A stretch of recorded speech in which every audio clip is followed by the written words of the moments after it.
বেচিমাৰী block আৰু Mangaldai Dalgaon Shialmari block দুয়োখন ব্লকৰে maximum AP member আঞ্চলিক চেয়াৰমেন আৰু আপোনাৰ বেচিমাৰী আঞ্চলিক পঞ্চায়তৰ চেয়াৰমেন আৰু দলগাঁও শিয়াল আঞ্চলিক চেয়াৰমেনৰ নেতৃত্বৰ গোটেই মানে এপি মেম্বাৰ 2-4-5জন বাদ দি গোটেইখিনি যোগদান কৰিছে আৰু বহু ৱাৰ্ড মেম্বাৰ যোগদান কৰিছে আৰু বাকী বহু ৱাৰ্ড মেম্বাৰ যোগদান কৰি ইমান গৰম গতিকে তেখেতসকলক আঞ্চলিক যোগদান কৰাৰ কাৰণে পৰামৰ্শ দিয়া হৈছে।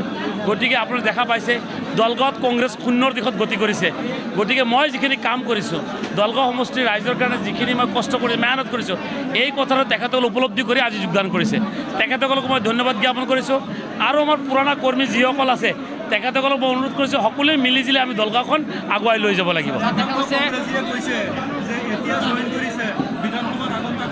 এইটো পিছৰ কথা, এইটো আৰু কোনেও ক'ব নোৱাৰে। এতিয়া তেনেকুৱা হ'লে আমাৰ ভূপেন বৰা জইন কৰিছে বিধানসভাৰ গুচি আহিব, আপোনাৰ হেৰিয়ে জইন কৰিছে প্ৰদ্যুৎ বৰদলৈ গুচি যাব নেকি?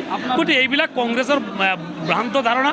কংগ্ৰেছ শূন্যৰ ফালে গতি কৰিছে দলগাঁৱত। বিপদৰ সময়ত আপোনাৰ কাষত নাথাকি আজি চাওক, বিপদৰ সময়ত কাষত নাছিলে, কাষত আমাৰ যিসকল আছিলে তেখেতসকলে মোক জিকাইছে, তেখেতসকল মোৰ লগত আছে। বাকী যিখিনি নাছিলে সেইখিনিও এতিয়া আমি আমাৰ কাৰণে বিধিবস্ত কৰি আছোঁ।